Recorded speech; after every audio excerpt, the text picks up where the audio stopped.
একটা মজার কথা জানেন কি, আজকে যদি আমাদের দেশ ইংরেজ শাসিতই থাকতো, মানে ইংরেজটাই আর কি শাসন করছে, তো তার মানে যদি কেউ ইংরেজদের বিরুদ্ধে প্রোটেস্টের নাম তো বিদ্রোহ করতো, তো যারা যারা আর কি ইংরেজদেরকে পছন্দ, অবশ্যই ইংরেজদেরকেও সাপোর্ট করে কিছু লোক তো ভারতীয় ছিল, তো তারা এরকম বলতো এরা অ্যান্টি ন্যাশনাল।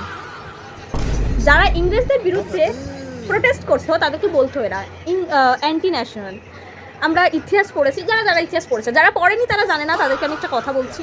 ইংরেজদের টাইমেও কিছু ভারতীয় ছিল যারা ইংরেজদের চটি চাট্ট। তোরা পড়াশোনা করিসনি, তোরা জানিস না, ইতিহাস বইটা পড়, ক্লাস 8-এরটা পড়ে নে ভাই, ক্লাস 8-এর ইতিহাস বইটা পড়ে নে। আর এখন যারা কারেন্ট গভর্নমেন্টের বিরুদ্ধে হয়তো কিছু একটা সামথিং বলছে, কিছু তো একটু মানে দেখ, কোয়েশ্চেন করার অধিকার সবারই আছে, এটাই গণতন্ত্র, এটা ডেমোক্রেসি বলে। ও তোরা তো জানিস না, সরি, জানিস না, পড়াশোনা করতে হয় এটার জন্য। আমি বলছি না যে আমি পৃথিবীর সব জেনে গিয়েছি, বাট হ্যাঁ, কিছু কিছু মানুষ, যদি আপনি হয়তো গভর্নমেন্টের বিরুদ্ধে কিছু কোয়েশ্চেন করছেন, তো আপনাকে শুধু মক করার জন্য একটা কথাই বলবে, আপনি অ্যান্টি ন্যাশনাল, আপনি পাকিস্তানি, আপনি বাংলাদেশি।